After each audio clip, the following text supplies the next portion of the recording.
Good evening, everyone. My name is Rudy Page, and welcome to another issue of a chapter from my life and book. And we're starting to coordinate the series with the Homeward Bound Creativity Show. So I'm really pleased this evening. We have with us Linford Sweeney, and he's got a great story to tell. Good evening, Linford. How are you? Good evening, Rudy. I am doing well. Great. And before we get going, Linford, tell us a bit about yourself and family background.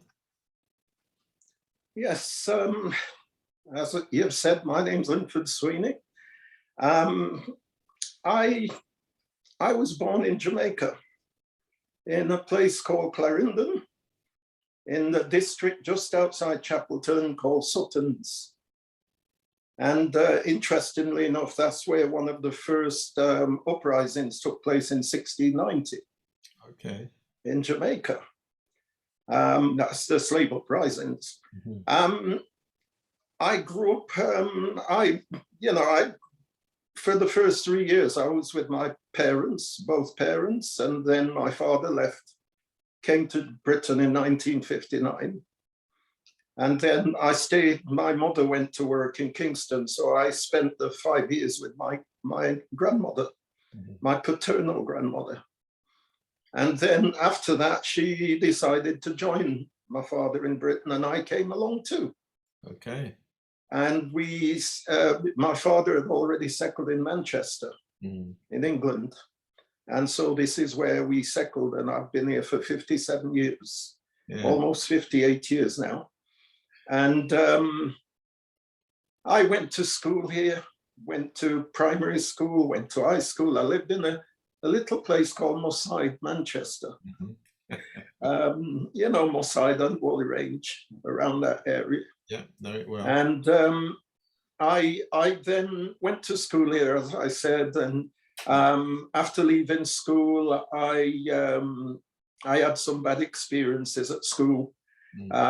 So I basically went into a dead-end job. But during that time, I started getting involved with community work. And by the time I was about 20, 21, I was on committees. I'd already started to go on various committees and got involved, eventually set up an arts organization, had my own events management company. And later on, with a range of other people, we set up a project called the Near Centre. And we raised £2 million to get it outfitted, repaired, etc. And we started off with 20 staff. And this was the only centre of its type in the whole of Europe. And that was it opened in 1990, and in 1991, it was opened by Nina Simone. Okay. Good. Officially. Yeah. After that, I got involved in motivational work with young people, with men in general, not just young people, but mainly with men. And later on, I started writing, and you'll probably hear about that later on. And I published a couple of books. Yeah. And by 2015, I'd started my own business. So I've been in business for the last 7 years. Excellent. Yes, and we're going to come on to that. Our focus tonight is Dreams of Freedom, a collection of Jamaican short stories. So we will be hearing much more about that. But before we get to that, so just tell us, what books have you written so far? I have written two books of my own.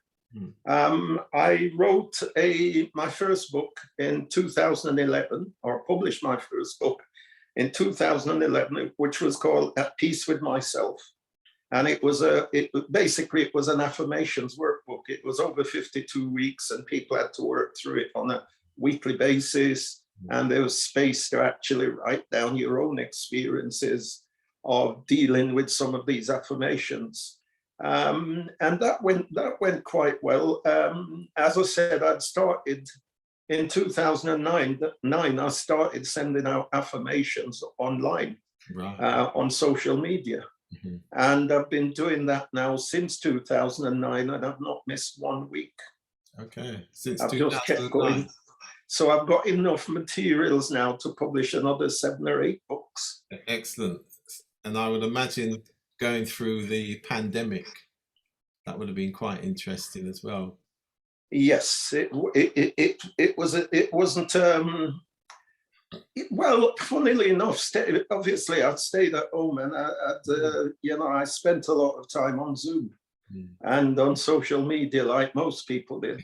Yeah. And luckily, social media and Zoom stayed open. Indeed. Indeed. Excellent. So, can you give us the names of the other books that you've written? So that was... Yeah, the other book I'd written was in 2016. It was published, and it was called Dreams of Freedom, a collection of Jamaican short stories that I'd written a few years before. I went to Jamaica, and I spent time in the sun writing some of those stories, and the others were written over here based on my memories of Jamaica. Okay, excellent. So what and who inspired your writing? I think there were my first inspiration was my school teacher. I had a school teacher by the name of Miss Orsfield, and she was an English teacher. And at that time in the 70s, not a lot of teachers had any great expectations for us as Black kids. Mm-hmm. But as I said, she took a shine to all of us, and not just me, all of us in her class. Mm-hmm. About half of us were Black. Mm-hmm. And she basically got us reading. And I read my first ever science fiction book at that point, which was I, Robot. Okay. And yeah, this was when I was in, what you might call year 9 or 10 now. And so she was my first inspiration. And I wrote a poem for her, and I read it out in front of the class. They all liked it. So I started writing poetry, and I have not stopped since. Okay. My second inspiration was just an interest in motivating and empowering other people. Because I mentioned to you before, I started writing these motivational quotes and affirmations, and I just got into it. And before that, I got involved with motivating myself and empowering myself. So I've been on a whole range of different courses to help me to empower myself. So this actually helped me, the affirmations helped me to, it was only meant to be for 6 weeks to help with my self-discipline. Right, okay. And it's been now 13 years, Excellent. It shows you needed it as well, which is even better. Oh, well, this is it, yeah. So you touched on about your land of birth, Jamaica, and you'd spent some time writing there. So what is it about Jamaica that has inspired your writing? I think it's everything. My childhood. Yeah. I quite enjoyed my childhood in Jamaica, although some people would say that I was what they call in Jamaica a bad kid. Because, when you do certain things that they don't want you to do, you're classed as bad. If you ask too many questions, you can be classed as bad. If you're too inquisitive, you can be classed as bad. But that, to me, that sounds like bad in a good way, because from my point of view, I was more inquisitive and asked a lot of questions. And I also spent some time in Kingston because I grew up in the country, but I spent some time in Kingston with my mother and with my blind cousin, who used to take me around Kingston and show me places, even though he was blind, totally blind. Really? But he knew Kingston by heart. He basically just took me around. So that was a great influence, and also the music because before that, I didn't really know too much about music until I went to Kingston. And this was during the time when ska was out, and calypso and ska were the big things in Kingston at that time, 64, 64, 63, 64, 65, that's not 65, those times. And it was before rocksteady and reggae came out. Yeah, and it's interesting as you say that, and you sound as though you were a curious child, as I think they used to call some of us. Yep. That in fact for Jamaica 60 this year, for International Reggae Day on the 1st of July, the focus will be on ska. Yep. Yeah, interestingly enough. But yeah. No, I got really used to, I love ska music at that time. Obviously, I didn't know what kind of music it was. All I knew is that I loved it because where my mother stayed, just down the road, they had a club. And they'd play ska and rock and a calypso way into the night. So I fell asleep with that music. Nice. You know? Yeah. Excellent. So music, that was one of the things that influenced me. Also, the 1962 independence also influenced me because things where people were excited. You know, there was so much going on at the time, you know, lots of celebrations, and also for the independence, they had a bus that ran through our district, and it was called Independent Girl. Okay. And as a result of that, I fell in love with that bus. So when I knew exactly what time it was coming and what time it was going. So I was on the road cheering it on every day. Excellent. So that's a great memory. That's exactly. I wasn't the only one, you know, quite a lot of the children, because it was a new bus. It was colorful and it had the flag of Jamaica, the new flag of Jamaica, and it had all of that on it. And it was different from what it was before independence. So that was a really interesting experience. And so those are the sort of experiences that I had. Obviously, other things, the fresh air, the sunshine. We lived way up in the hills, so I could go up to where all the family came from, where it was cool. And it was just beautiful up there, just the fresh air, the breeze, and the sunshine, the great food, and just the freedom to be able to run around.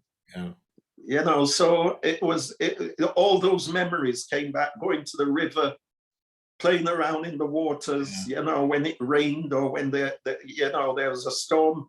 It was just great. It was just wonderful.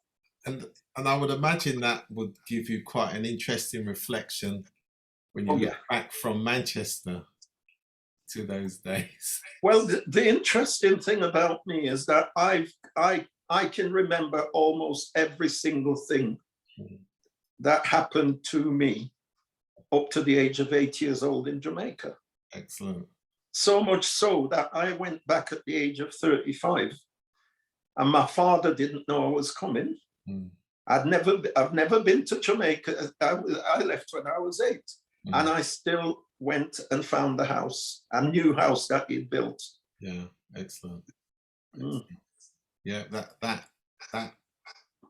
memory and the pattern in the mind, because of those great experiences, never left you. Yep, that's correct.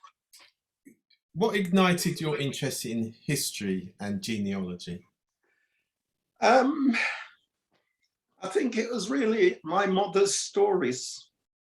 My mother was telling me stories, and she had a great knowledge about history. Luckily, my mother knew her grandmother. Okay. And her grandmother was born in 1848, 10 years after slavery was abolished. Yeah, that's great. So up to the age of 24, when her grandmother passed away, her grandmother would sit and tell her stories that she'd been told about slavery, for instance. Amazing. You know?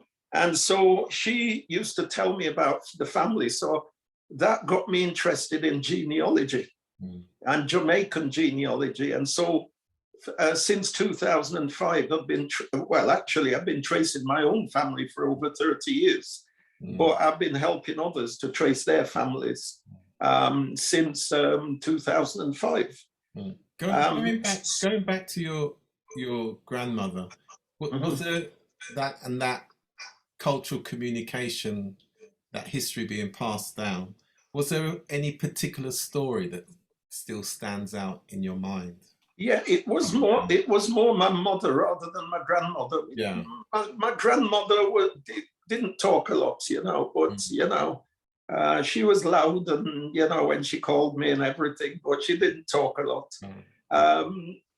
But it was my mother who told me all those stories. Take, for instance, she mentioned to me that my great grandmother was, got a story told to her about when the so-called slave masters on the plantations, they didn't, if a child done something wrong, they basically told them to go and break some switches and bring them back, green switches, bring them back, and they'd beat them on their legs, literally in some cases, until they drew blood. Yeah. And that was a story that my mother was told by her grandmother, who had been told that by somebody who actually was beaten. Yeah, and I think that's which came right down through the generation. That's exactly it. It's come right down through the generation. And then to here in the UK, it was the belt. Yep. Go and get the belt. We won't mention that.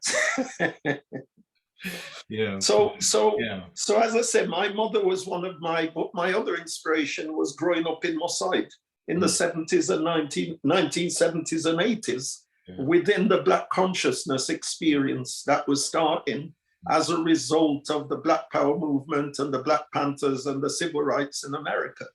And it had come to Britain, and there were various people who were studying at university who used to come down to Moss Side to talk to us, and to talk to us about, Black Power movement and all of that. So I got to hear quite a lot of that. And some of those people are still here today, but many have passed now.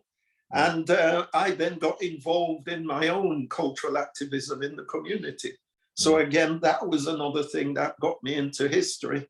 And so from 2005 again, I've been interested in history, and I've been teaching history, teaching courses. I've just finished a 6-week course on Zoom on the history of Jamaica.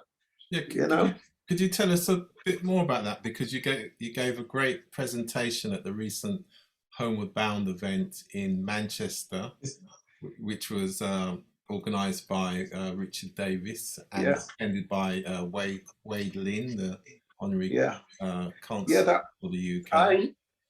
However, at that point, I had 10 minutes to give you a history of Jamaica, you did which wasn't a lot actually. Yeah. Basically, what I did is I started from the time of the Redware people and the Tainos, and when the Spanish eventually sighted Jamaica and came to Jamaica, and then started to create problems within the Taino communities. And later on, we talk about the fact that many of them died out, and others went to the hills and away from the beaches and the coastlines. And then they were joined by the Maroons, by Africans who had been sent up into the hills in 1655 when the British came to take over Jamaica. So the Spanish sent them into the hills to keep on causing problems for the English until they came back. So those were our first Maroons, you see. And then we can start talking about the British not the British, the English in Jamaica, but they only became British. It only became Britain in 1707. Before that, it was just the English. And what they did in Jamaica, the old concept, the old thing about Port Royal and the pirates and the 1692 destruction of Port Royal, for instance, in that hurricane, the earthquake and the tsunami. And we move on through to when the British started bringing in the vast majority of enslaved people from Africa, mainly from West Africa and Central Africa, like the Congo. Yeah. And those then became a huge population. Then we started having the uprisings, the revolts like Nanny of the Maroons, and the Maroon War, the first, second Maroon War. You had Taki's War. Yeah, Saint Mary. Yeah, this is it. And then later on you had Sam Sharp, and that was one of the things that actually helped to actually get rid of enslavement. And so these are the sort of things that I talk about.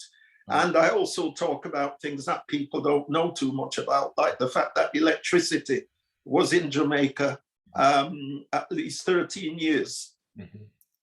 Well, better still, there was a hotel started being constructed in Jamaica in the 1880s. And the first electricity lighting to light up a house was in Black River. Okay, of course. And also in 1845, the first two locomotives, two train locomotives were built in Manchester, UK, where I live, and actually sent to Jamaica. And that was only approximately 15 years after the British had it. So things like that we talk about, and also the tourist industry, how that started in the 1880s with people who were disabled or people who were sick were the first tourists that were brought to Jamaica for the sunshine. Right. So all of these things I'll talk about, the 1938 uprising, the Union uprising. There's so much that you could talk about with Jamaican history, and even 6 weeks is not enough. No, exactly. So generally speaking, what the people who go through your course, what do you find they find the most interesting that people want you to talk more about? I think people are just interested in knowing more about where they come from and what happened. Particularly, you would think that a lot of people might want to know more about enslavement, but in reality, the thing that a lot of them want to know about is ancient Egypt and ancient Africa. Of course. Yeah. So I did an 8-week course on West Africa, for instance. Yeah. I mean, that is the motherland, isn't it? That's exactly it. And I've done my DNA, and I'm 80 over 80% West African. Oh, okay. Because that whole area of Ghana, what we now know as Ghana, Nigeria. Mine's more Nigeria. Yeah. Togo and Benin, which are more likely to be the Yoruba. Yeah. Yep. And of course, Can from Ghana. Yep. Yeah. No, that's really great. So, are you planning to write any further books? And if so, what? Yes, I am. I've been planning to. I was supposed to have written a follow-up to the Dreams of Freedom, but I haven't done that as yet because I've still got more stories that I could include. I'm now writing stories that are based in Africa itself. Okay. But I'm a little bit skeptical about even doing that because I've never actually been into Africa. And I'll end up being like Edgar Rice Burroughs, who never been to Africa, but he wrote Tarzan. And you see what happened with Tarzan. You know? But then your imagination and your spirit. I know, but I want to go there. I want to go there. I was supposed to have gone there just before the lockdown, and with a friend of mine who's a playwright and actor, because he's been to the Gambia and they really love him in the Gambia. And I said, next time you're going, I'm coming. So unfortunately, I had to cancel that. Okay. But I'm definitely going. You need to go to Ghana. Yes, I definitely want to go there. Cape Coast, the Cape Castle. What you do you go through the door of no return, Oh yeah. and you come back through the door of return. Yep, definitely. But as I said, my next book is supposed to be an inspirational book, right. Another inspirational book.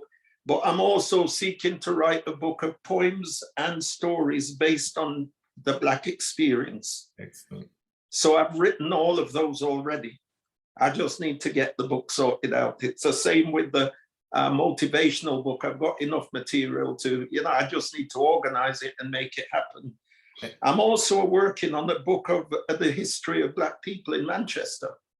And I'm now collecting a whole range of a whole lot of information about Black people in Manchester going way back to the 1800s. Right. And I've got names already. Yeah. Excellent. And particularly of interest to us, of course, is the Windrush generation and the Windrush impact in Manchester and the contribution to sports, civic life, health, all those things which are really important. And I'm glad increasingly around the country now we're starting to get the stories from towns and cities right across this country. We've still got a long way to go, but I think that's good. Really great to hear that you're doing that for Manchester, surrounding areas. That's really important. Well. This is what it's about. We need to tell the story because people like even the children of the Windrush are not getting any younger. So we still need to tell the stories of our parents if they're not here to tell it. Absolutely, because now, surprisingly, we've got about 5 generations alive of the Windrush, from the Windrush generation, which is an amazing, and I guess one day the 10-year-old children will be able to write about the 5 or 6 generations in this country that was before them. So even that is so unique in terms of the Caribbean experience. Well, the funny thing is, as a result of that, I've just recently been, over the last few years, I've been involved in going into schools and talking about not just Black history in general, but particularly the Windrush generation and some of the achievers, etc. And so I'm passing it on to those young ones. And I'm also teaching those who are sort of in their 40s, 30s and 40s, even in their 20s, to take over and to actually teach. Yeah, and really, that cultural communication is essential. That's exactly it. Yeah. Excellent. All right. So before you go, I'm going to ask you, what is your affirmation for this year, Jamaica 60? Given that you're one of the few people I've met who can actually articulate the original Independence Day, as you were talking about the code. So what is your affirmation, given the theme for Jamaica 60 is reigniting a nation for greatness? And of course, you have to include the diaspora in that as well. Wow, you're putting me on the spot, aren't you? Oh, wow. Remember. No, I think as an affirmation, I'd say I am proud of the nation that has emerged from so far back, not just from independence, but from so far back, because I asked a question about when did we become Jamaicans? Yes. That's another question. So as I said, all I'm saying is I'm proud of the little Jamaica, what they have achieved, what we have achieved, what we are achieving now, and what we seek to achieve in the future. Excellent. It reminds me of 3 words as you say that, is hope, resilience, and progression. Oh yeah, I love resilience. Whenever I talk about enslavement, I never ever talk about enslavement by itself. The title is Enslavement, Resistance, and Resilience. That's really what it's about, because if all you talk about is enslavement, you stay there. You stay in the past. You need to talk about the resilience, which is, the resistance which so many Jamaicans actually took part in. Jamaica had more rebellions than all the other Caribbean countries put together. Absolutely, and you must recognize the sacrifice of those made before us. That's it. And a lot of people sacrificed their lives for us to be where we are today. Yeah, and it's come right down through to the Windrush generation as well, of course. It certainly has. And I also look at the Windrush generation, and I look at their achievements and their resilience. So I've run courses that looks at the achievements of people like Linford Christie, my namesake, in terms of first name, not surname. People like who else have we got who's of Jamaica? There's so many. There's so many people I can think of right now, but in Manchester, I know all the names in Manchester because we've got a lot of people that have achieved in Manchester, such as Louise Dakakodi and other people. But the important thing is we need to learn from what it is that they had within them that helped them to be resilient and to actually still manage to get through and to achieve. Absolutely. And I think it's good that yourself and Deanne Heron are leading that cultural charge, because the cultural communication is so important, and translating that from the past to the present to the future through, books and stories. And things like that. And this is what it's about. We need to tell our story. Simple as that. Luckily, I was able to put a book together in 2014-15, relating to the 70th, the 70th anniversary of the I'm trying to remember which it was. Right, I'm trying to remember where we are now. Then, so next year is Windrush 75. It was something that we decided to put together. A friend of mine decided to put together, and he asked me to come in and interview several people who had come to this country in the 50s, 60s, etc. Right. And I interviewed those people. Unfortunately, 3 of them have passed so far. But I interviewed them from the age of in the late 50s right through to the oldest, who was 91 at the time, who's now passed. And I interviewed those, and that was put into a book. And that book was called Our Stories, which is still on Amazon. And again, that was something I was really proud of, to be able to listen to their stories of when they were in the Caribbean, when they came on the ships, and when they got here, and how they carried themselves. Yeah. And as you mentioned Amazon, can you tell us where your books are available? My books are both available on Amazon. Okay, so you just Google Linford Sweeney. Just Google Google Linford Sweeney anywhere. Right. And you can go onto my website, you can go anywhere. Okay, so what's your website address before we go? It's inspiredhistories.com. Inspiredhistories.com. That's correct. And thank you very much, Linford Sweeney. And thank you very much. Certainly look forward to your Jamaica 60 affirmation. And I think it's you've really given us an inspiring moment. Thank you very much for having me. No problem. Good night. Good night.